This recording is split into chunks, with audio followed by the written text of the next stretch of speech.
Hello, and welcome back to a video series on MAC 1105 College Algebra. These are guided notes number 13 in the series on section 3.5, the algebra of functions. My name is Sean Perry. Before we begin, I just wanted to say a few words about what is an algebra.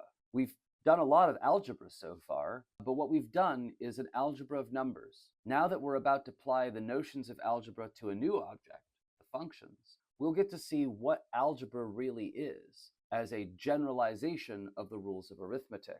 I think it's worth considering the etymology of the word algebra before we begin. The word algebra comes from Arabic, and this is because it was the Persians who carried the knowledge of the Greek mathematicians and the rest of the ancient world forward through the Dark Ages. We have the Arabic and Hindu mathematicians to thank for preserving much of the knowledge of antiquity. The word algebra comes from the Arabic khabara, which means to reunite or restore. In turn, al-khabar refers to the reunion of broken parts and was specifically used for the mending of broken bones. The sense in which it is used in mathematics comes from the work of the Persian mathematician al-Khwarizmi and his book, Ilm al-Khabar wal-Muqabala, which means the science of restoring what is missing and equating like with like. I think this is a really important understanding of algebra, that it refers to finding something which is hidden from us and the idea of like terms. We say that algebra is a generalization of arithmetic, and what we mean by that is that the patterns of the arithmetic, or adding, subtracting, multiplying, and dividing, of numbers can be replaced with parameters and variables, and the patterns that are inherent with specific kinds of operations on numbers can be made general so that it works for any given number. This gives us the idea of like terms and their behavior, which essentially boils down to the distributive property. It also gives us the idea of being able to rearrange equations, to solve for missing or hidden pieces of those equations using the inverse operation, and thus restoring the value of what was missing. What we're now going to do is apply these ideas of generalizing the patterns of arithmetic not just to numbers, but onto these new objects which we are learning about, the functions. One of the things we can do is define new functions by adding, subtracting, multiplying, and dividing functions themselves. And the way we're going to define these operations is fairly straightforward. We're going to take the rules for a function and add them to the rules of another function, or take their difference, or take their product, or take their quotient.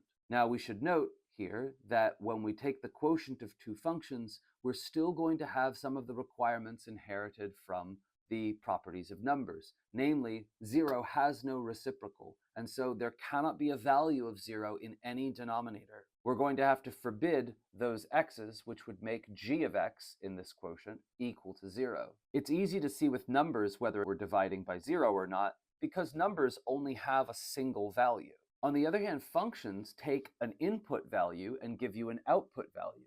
And so they might be 0 for certain inputs and non-zero for other inputs. So we're going to have to be a little bit more cautious about what it means to divide by 0. Another thing that we can get from this input-output kind of relationship is a new operation on the functions. We could treat the output of a function as an input into a next function. This gives us a notion that is called the composition of functions. We say f of g of x to refer to the composition of f with g, and all that really means is plugging g of x into the input slot for f of x. We would take x and plug it into g and get some output, and then that output gets plugged directly into f, which gives us f of g of x. Now, one of the very interesting things about this new operation, which is distinct from any operation that we've dealt with for numbers, is that when I reverse the order, I might get something very different. Here, I'm plugging x into f first, and then taking that output and plugging it into g to get g of f of x. And what we'll see is that these two outputs might be very distinct from one another, which is different from what we've looked at with the operators on numbers. It's different in the sense that we have certain operators like addition and multiplication, where the order of composition does not matter at all. We could write them in either order, and we still get the same output. And even though their inverses are in general different when you reverse the order, we still get something related. When I reverse the order of subtraction, I get the additive inverse of that back, right? So when I reverse a minus b, I actually get negative b minus a. So the b minus a and the a minus b were related to each other. They're the negative of each other. And the same thing is true of the quotient, a over b. How is that related to b over a? Well, it's the reciprocal of b over a. It's the multiplicative inverse of that. And so even though they are different, they are related to each other when we reverse the order of these inverse operations. That's not going to be as true with the composition of functions. We'll have to be careful about this because in general, these two will be very different from one another. We also need to discuss the idea of a domain of functions before we begin. These are the x values that we are allowed to use and that we desire to use. For the most part, we're going to be plugging in the entire real number line into our functions when we are able to. But we could imagine domain restrictions like only plugging in the positive numbers or only plugging in the whole numbers or integers into a function. But in general, for this section, we are going to plug in the whole real number line if possible. And we're not going to plug in complex numbers and the whole complex plane. We'll just be focusing on plugging in real values of x as we are allowed to. But this whole idea of allowed asks a question. What x's can't we plug in to a function? Now, we've already seen one of these kind of rules. We are never allowed to divide by 0. And that means that if we had some expression like 1 over f of x, we would have to forbid any values of x which would make f of x equal to 0. This is a hard rule. You can never divide by 0. Ever, ever, ever. So we can never plug in any x values that would cause this kind of an expression to be 1 over 0. Another rule that we're going to follow is a bit softer. When we take the square root of a negative, we don't get something undefined, but we do get something complex. And if we're only looking at the real values of functions, if we want our function to, say, for example, be graphed as a real number line versus a real number line, then we're only going to consider real valued functions. These are functions that give me a real number back. Now, if I plug in a negative here, I don't get a real number back. I get a complex number back. So we are going to forbid those values that would be negative underneath a radical. We will say that f of x must be greater than or equal to 0 if we're plugging it into a square root. And this is going to be something which is true for any even indexed radical. For example, a fourth root or a sixth root or any even root. This is going to have the same issue. It's not going to be true in general for odd indexed radicals. And that's because odd pairs of numbers don't have the same issue about negative sign. If I take 3 negative 2's, I can multiply them to get negative 8. An odd number of negatives in product gives me a negative. But an even number of negatives in product must give me a positive if we're plugging in real numbers. It's only when we plug in complex numbers can I square something or take the fourth power of something and get a negative. So if we're only interested in these real value outputs, we're going to have to restrict the even indexed radicals to only have non-negative argument. On the other hand, for odd indexed radicals, no such restriction is required, and in fact, the whole real number line will still be our domain. We begin with the discussion of domain. For the following problems, we're going to figure out what is the domain of this function. Here for the first problem, f of x is equal to x plus 5 over x minus 4. This division tells us we have to be on the lookout for division by 0. Our domain will be all of the x's such that x minus 4, the denominator, isn't 0. To find where x minus 4 isn't 0, it's helpful to find out where it is 0. Solving this equation, we find that x would be equal to 4 if x minus 4 was equal to 0. And so we must forbid the value of 4. Now, to do that with interval notation, we use this kind of expression. We say from negative infinity up to 4, not including it, and then union that with what happens just after 4 up to infinity. So this 4 parentheses union parentheses 4, this is used to excise or pluck out the 4 from the number line and say, not that value. We can't plug that in. And so this interval would be the domain of this function f of x. Here we have, for h of x, the quadratic polynomial 7x squared plus 5x plus 9. There is no number I can't square. Multiply by 7, add to itself times 5, and then add 9 to. Any number you like from the number line, we could do this operation to. There are no rules to be broken, like division by 0, a radical of a negative.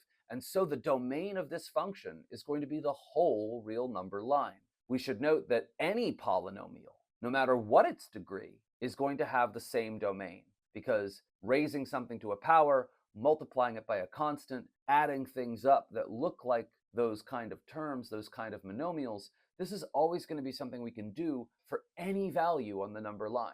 And so the domain of every polynomial is also the whole real number line. Here we have another rational function. Because there is a denominator, we want to make sure that that denominator isn't going to be 0. So we first find out where it is 0, so we can remove those values. Setting this equal to 0, factoring and using the 0 product property, we have that x equal to minus 5 or positive 4 will cause this denominator to be 0.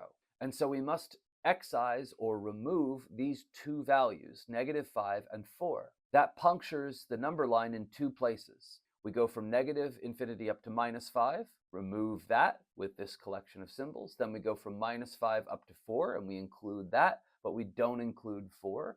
And then we go up to infinity after that and take the rest of the numbers as part of our domain. And so this whole expression would be the domain of this function f. Here we have two other rational functions combined with subtraction. We need to make sure that each of these denominators is not equal to 0. So we find out where they would be 0.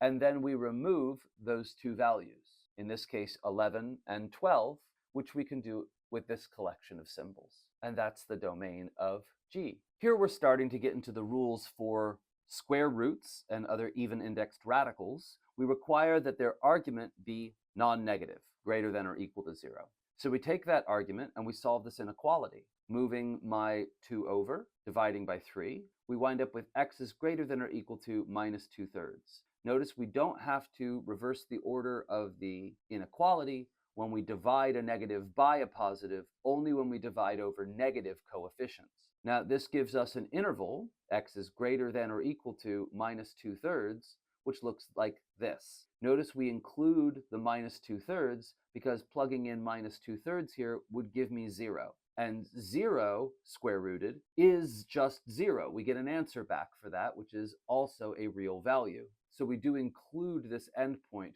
when we are dealing with radicals alone. Here's another example of something similar. We have this square root, which we need to make sure is non-negative. Solving that inequality, we find that x must be less than or equal to 5/2. Notice when we divided by minus 4, we did have to switch the order of this inequality. That tells me that any value from negative infinity up to and including 5/2 can be plugged into this radical and still give me a real number back. And so this is the domain of my function. Here again, we have a even indexed radical. It's a 6 in the index position. And so we must make sure that its argument is non-negative. Solving this inequality, reversing the order of inequality when we divide by a negative, we wind up with negative infinity up to 7/9 and including 7/9 as our domain for the function s. For this one, on the other hand, we have an odd index in our radical. There is no restriction on the domain of an odd indexed radical,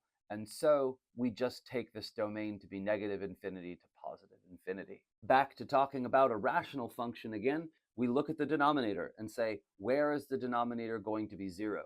Solving that polynomial expression, we find it has the roots minus 5, minus 3, and 0. And so minus 5, minus 3, and 0 must be removed from the domain, which we do with this collection of symbols.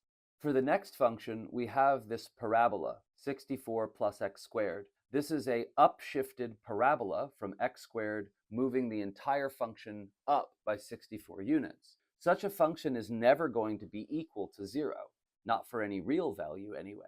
For any real number I plug into x squared, this bottom thing will be positive. We can see that when we try to solve for this expression, where is it 0? 64 plus x squared is 0 when x is plus or minus 8i. So these zeros of this function are not real themselves. And since we're only talking about plugging in real values for x, we actually don't have to worry about either of these two divisions by zero. They won't happen if we are using real inputs. So if we use any real input, we'll still get a real output here because we won't be dividing by zero anywhere. And that means that our domain is still negative infinity to positive infinity.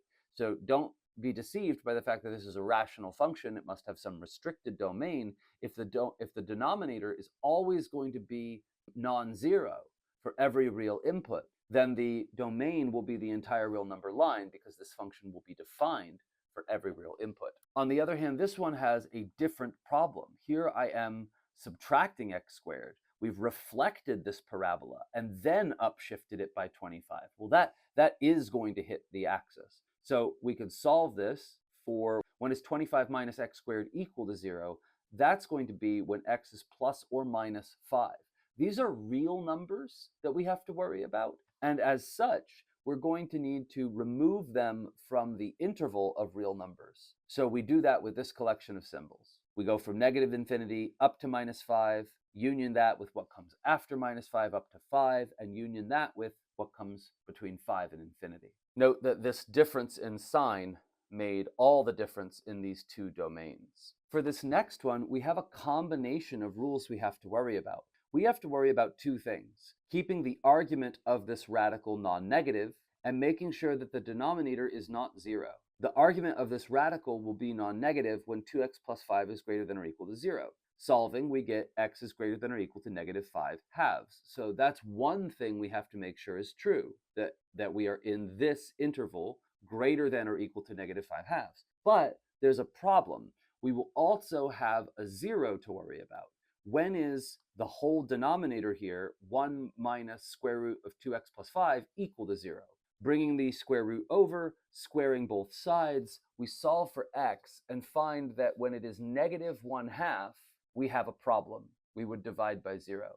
Now, negative 1/2 is in this interval of x's which are greater than or equal to negative 5 halves. So I have to remove that point too. We're going to have the bracketed interval, negative 5 halves up to infinity, but we're also going to have to pluck out the point negative 1/2 from that domain, which we do with this collection of symbols. Likewise, for this next one, I am going to require that 8t plus 48 be non-negative, which gives me this bracketed interval, t is greater than or equal to minus 6. But also, because it is the denominator of this fraction, we have to say that it cannot be 0. That is to say, t cannot be negative 6.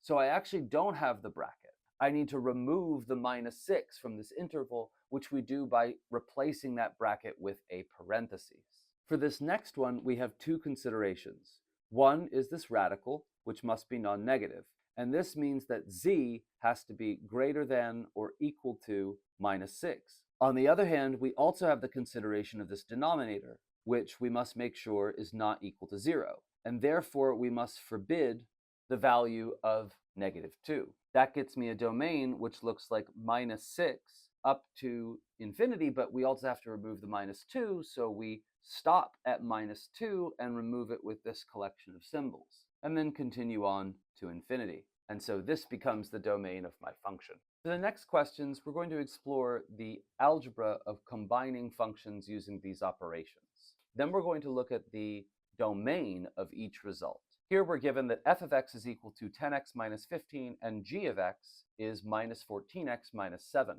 To get the sum function, we just sum the rules, which looks like this. Then we collect like terms to give us minus 4x minus 22. So this is my new function, which is the sum of the first two. Now the domain of this, well, this is a line, and the domain of all polynomials is minus infinity to positive infinity. There are no values I could not plug in to this function. Same thing goes for the difference. We want to subtract the rules for g of x, which changes the sign of the 14 and the 7. And then adding 14 to 10, we get 24. Adding 7 to minus 15, we get minus 8. And this is now our new difference function, which goes from negative infinity to positive infinity in its domain. Because there are no values, I could not plug into this new function. Likewise, if we take their product, we will get a new function. In order to get this product, we need to FOIL, because we are multiplying a sum or a difference against a sum or a difference. So our 10 times minus 14 gives me minus 140, and x times x gives me x squared. Negative 15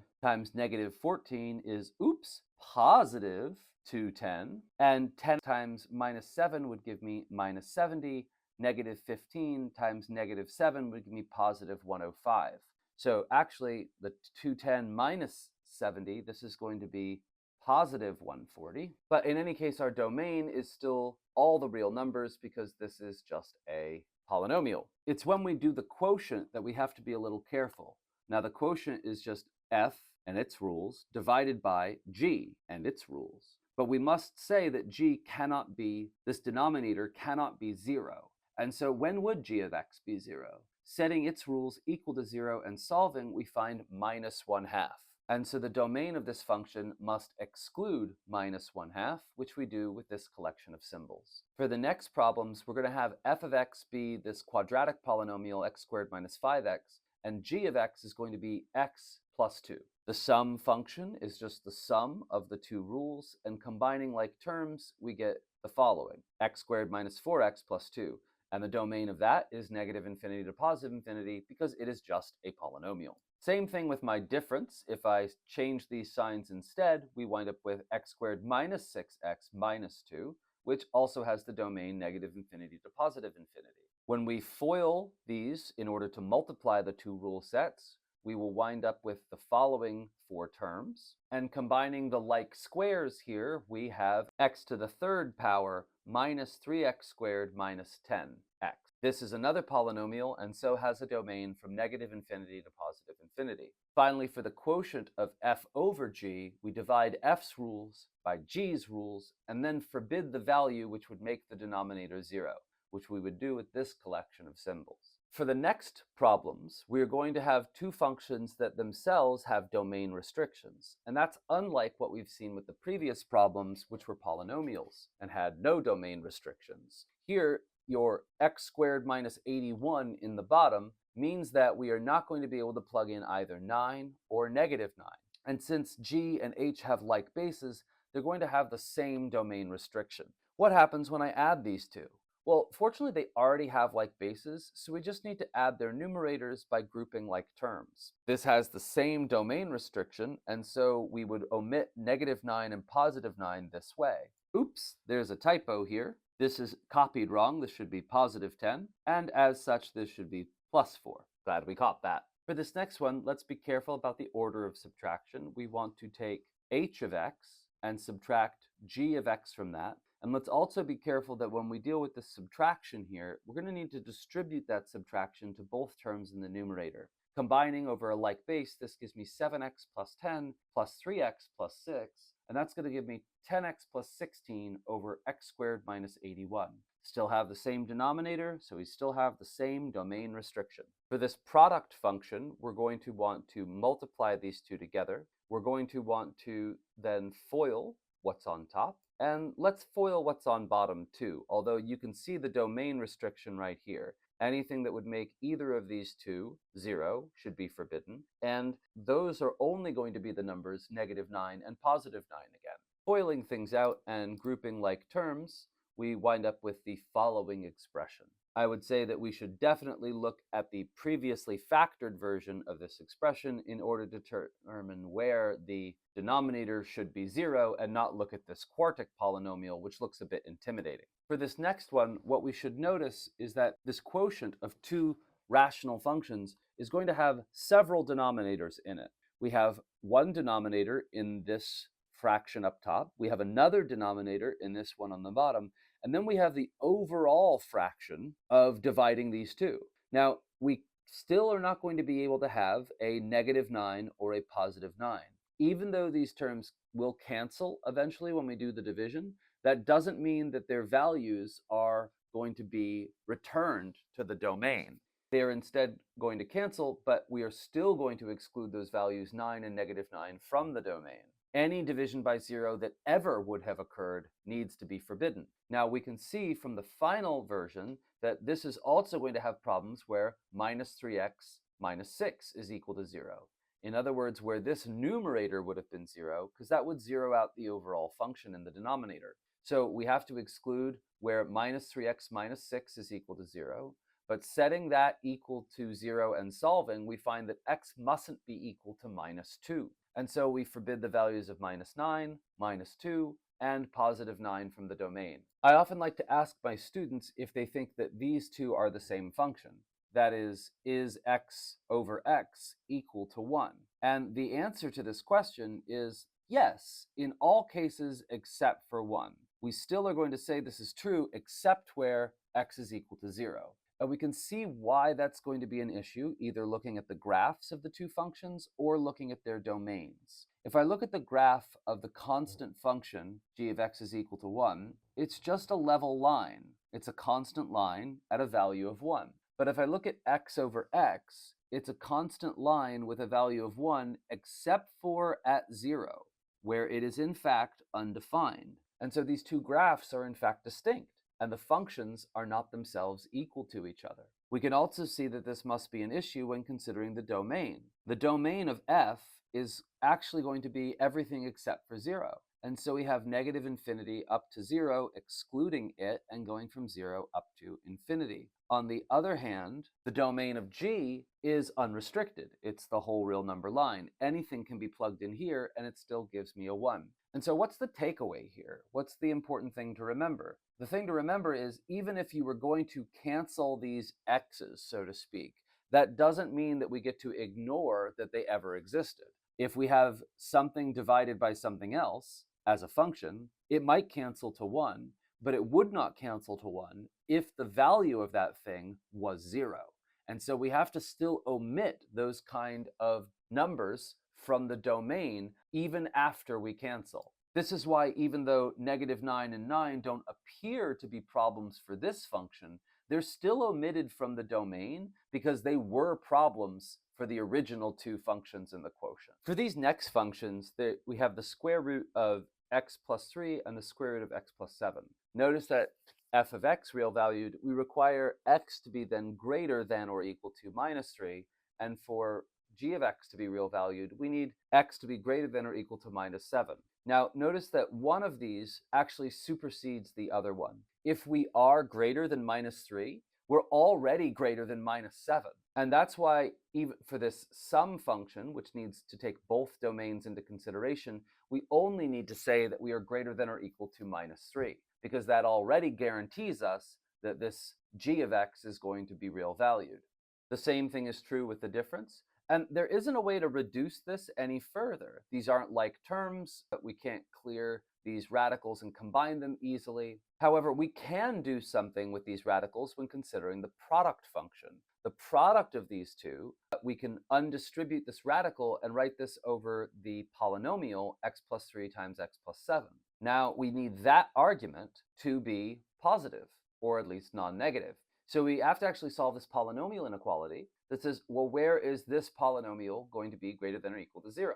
It could change at the values of minus 7 or minus 3. And plugging in some test values, like plugging in 0, we find that this expression would be positive in this region and also positive in this region. And that actually expands the domain of this function.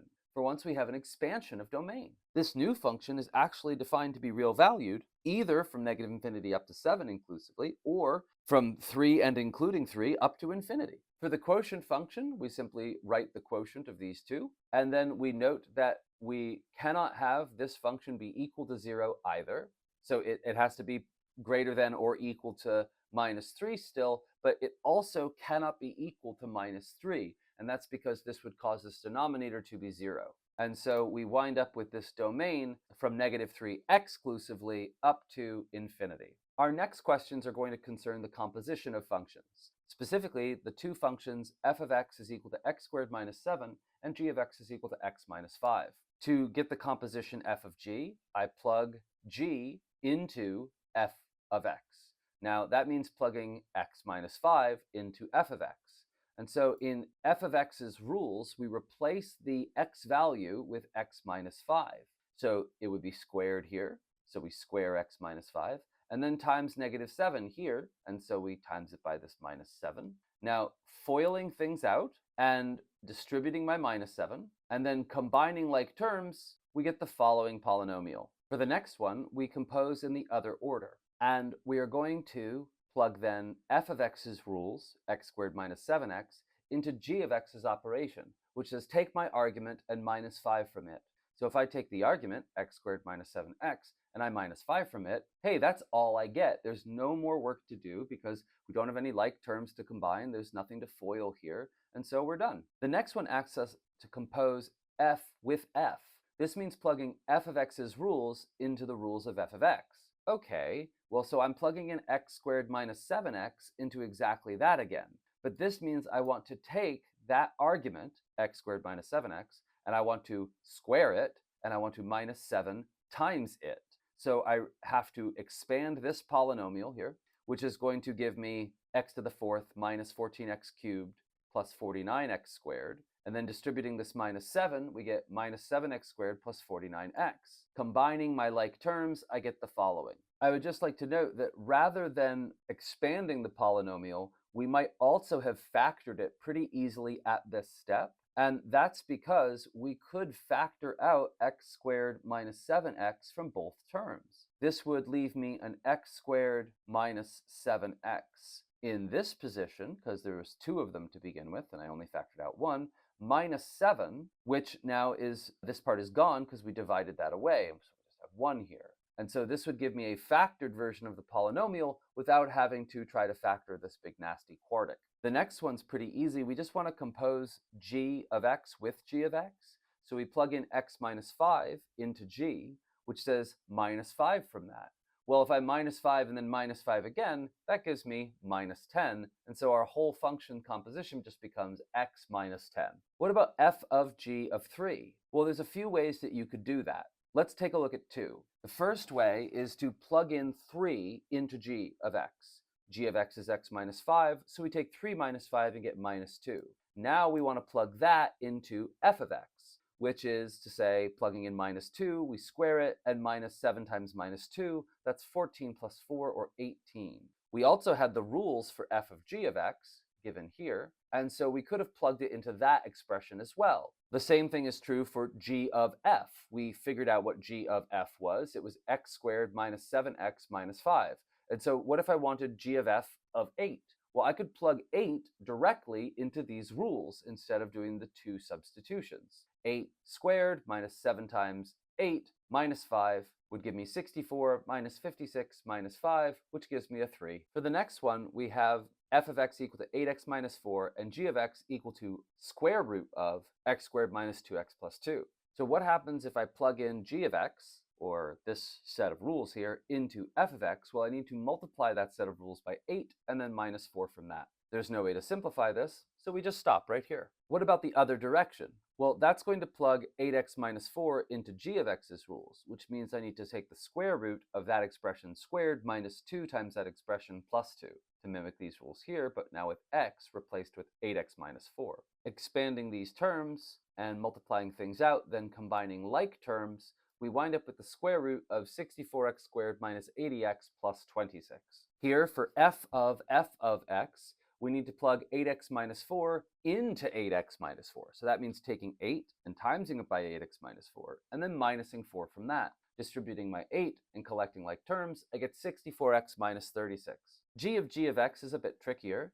because we need to plug in this radical into this whole radical. So that's going to give me the square root of the square of x squared minus 2x plus 2 minus 2 times the square root of x squared minus 2x plus 2 plus 2. And this isn't going to simplify all the way, but we do get to square this square root, which is nice. That drops the square root from around this. And then combining like terms, we wind up with this expression here.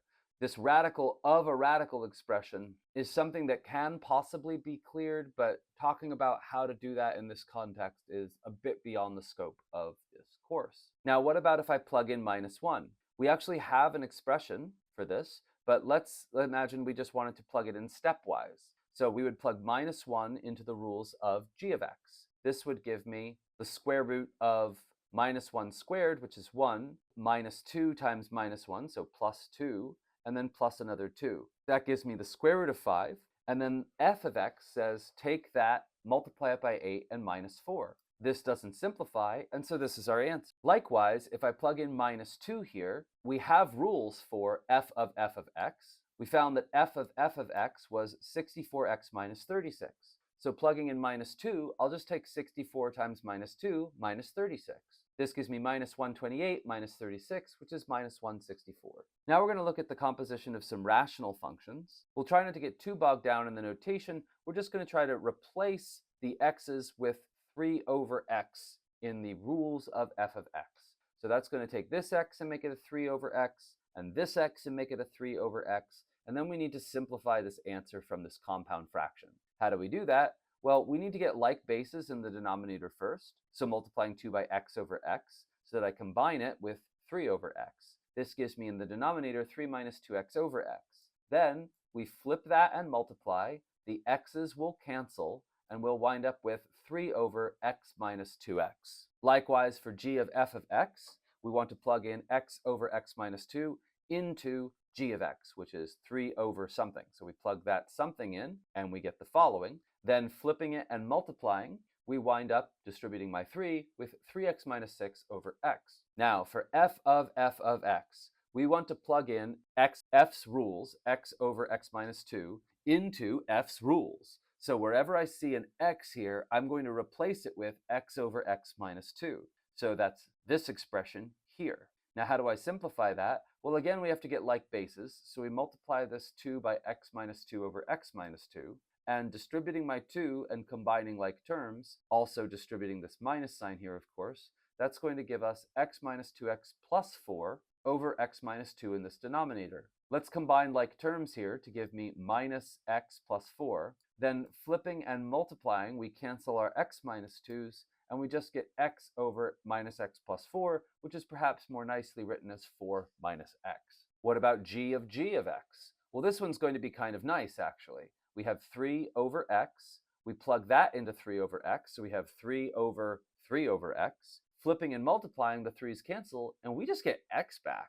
That's pretty nice. How do we evaluate f of minus 8? First, let's plug minus 8 into f's rules, which would give me 4/5.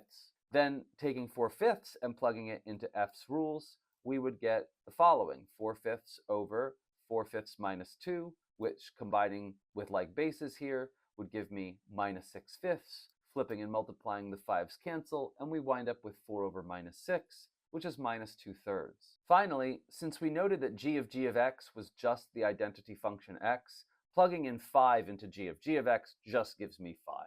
All right, that's going to be it for this video. Thank you very much for your patience, and have a great day. Good luck with your studies. I'll see you in the next one.